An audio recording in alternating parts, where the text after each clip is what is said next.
Police वालों का ये भी कहना है कि जितने भी बाकी इस नाम की लड़कियां थी, किंजा असलम के नाम की, हमने सारी के सेक्शन निकाले हैं, सबके वालिदैन से पता किया है, तो सबसे हमें यही पता चला है कि हमारी बच्चियां हमारे साथ ठीक हैं। वाहिद यही एक बच्ची है जिसका वालिद कहता है कि वो गिर गई थी सीढ़ियों से, 2 अक्टूबर को गिरी, 4 अक्टूबर तक वो हॉस्पिटल में रही। उसके बाद अब सुनने में ये आ रहा है कि किंजा असलम जो है वो फौत हो चुकी है और वो मर चुकी है, इस दुनिया में नहीं रही। तो लेकिन उसके बाप का वही बयान है कि हमारी बेटी गिर के मरी है। स्टूडेंट्स का कहना है कि इनके ऊपर प्रेशर है। दूसरी तरफ नाज़रीन ग्रामी, असल हकीकत ये है कि ये तो अल्लाह ही बेहतर जानता है कि वाकई उस लड़की के साथ ज्यादती हुई या ज्यादती नहीं हुई। स्टूडेंट का एहतजाज जारी है। तो लेकिन एक चीज कन्फर्म हो चुकी है कि पुलिस वालों ने DIG साहब के जो नुमाइंदे थे, जो पुलिस वाले थे एविडेंस इकट्ठे करने के लिए, फोर्सन की टीम वहाँ पे गई है एविडेंस कलेक्ट करने के लिए, उन लोगों को कहना है कि वाकई ही किसी लड़की के साथ ज्यादती तो हुई है। एक चीज। दूसरी चीज, जो उन लोगों के वहाँ पे कैमरे लगे हुए थे और प्रिंसिपल ने और बाकी इंतजामिया ने पुलिस वालों को पूरी मुहैया करने थे प्रूफ वगैरह, वो भी वो मुहैया नहीं कर सके। बल्कि सुनने में ये आ रहा है कि जिस दिन ये वाकया हुआ है उस दिन लड़की को बेसमेंट में उसने खड़ा किया गार्ड ने। सारी स्टोरी यही है कि लड़की को गार्ड ने बेसमेंट में खड़ा किया है कि इसकी पार्किंग क्लियर नहीं है, उसकी वजह से उसको कमरे में लॉक कर दिया है। जब गाड़ियां निकल के चली गई हैं तो उसने ज्यादती करनी शुरू करी है। ज्यादती करने के बाद या ज्यादती करने से पहले उसको कमरे में बंद किया हुआ था, उसको मार पीट रहा था या जो भी कर रहा था। उसकी चीखों की आवाज कैंपस तक आना शुरू हो गई और उस लड़की को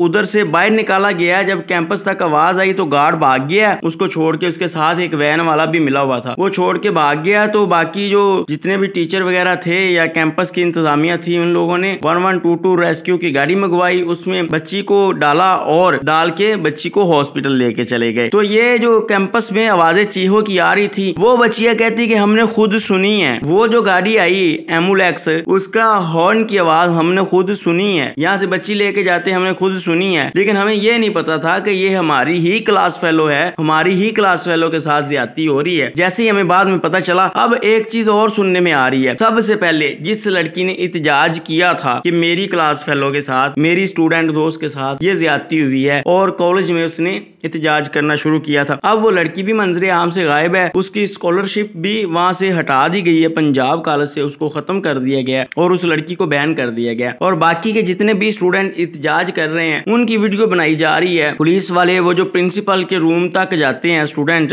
तोड़ फोड़ कर रहे हैं, उन सब की वीडियो बनाई जा रही है और उन सबको सस्पेंड करेंगे। अब ये जब इनका ये एहतजाज वगैरह सब कुछ खत्म होगा। स्टूडेंट्स का भी यही कहना है कि हमारे ऊपर FIR दी जा रही है, हमें मारा पीटा जा रहा है और हमारी ये स्कॉलरशिप खत्म करना चाहते हैं। हमारी वीडियो और तस्वीरें प्रिंसिपल साहबा इसलिए बना रही हैं। बाकी आगे जो होगा वो तो आगे ही पता चलेगा। बाप का बयान भी सामने आ चुका है, पुलिस वालों का बयान भी सामने आ चुका है। लेकिन यहाँ पे एक चीज तो कन्फर्म हो चुकी है, चाहे वो गार्ड पुलिस की हिरासत में ही है, उसको पुलिस वालों ने गिरफ्तार कर ही रखा है। लेकिन पुलिस वालों का कहना यही है, बूथ इकट्ठे करने वालों का भी कहना यही है कि कॉलेज में कुछ इस तरह की अनहोनी जरूर हुई है कि वो जो प्रूफ वहां से मिले हैं वो ये चीज साबित करते हैं कि कोई ना कोई वहां पे कांड जरूर हुआ है। और दूसरी बात, ये जो सबूत थे, ये जो कैमरे लगे हुए थे कॉलेज के अंदर और इंतजामिया थी जो ये सब कुछ हैंडल कर रही थी, उस इंतजामिया ने सबूत के साथ छेड़छाड़ की है, यानी सब कुछ डिलीट किया गया पहले। पुलिस वालों का साफ साफ यही कहना है। अब नाजरीन ग्रामी, आगे चल के इसकी सस्पेंशन भी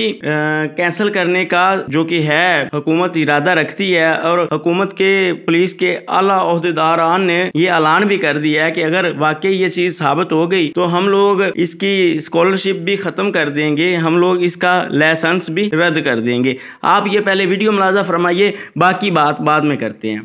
सर गुजारिश ये है कि मैं इसीलिए यहाँ पे आया हूँ कि बहनें हम सबके घरों में और उनसे ज्यादा हमारे लिए इम्पोर्टेंट कोई नहीं है और ये सारे हमारे छोटे भाई हैं, इसलिए पर्सनली यहाँ पे आया हूँ। मुझे सबने कहा आप ना जाए, मैंने कहा मैं क्यों ना जाऊं, मैं भी एक पाकिस्तानी, मेरे घर के अंदर भी बहनें हैं और हमने ना सिर्फ ये होंगे अमीर इदारे, पर हमने ना सिर्फ इनकी रजिस्ट्रेशन सस्पेंड करनी है, बल्कि वो प्रिंसिपल अगर उससे शिकायत पहले दी गई और उन्होंने उस बच्ची को प्रोटेक्ट करने की बजाय मुजरिमों को प्रोटेक्ट की है, तो फिर बिल्कुल हम इन बच्चों के साथ खड़े हैं और मैं इनके साथ जहां पे ये कहेंगे वहां पे इनके साथ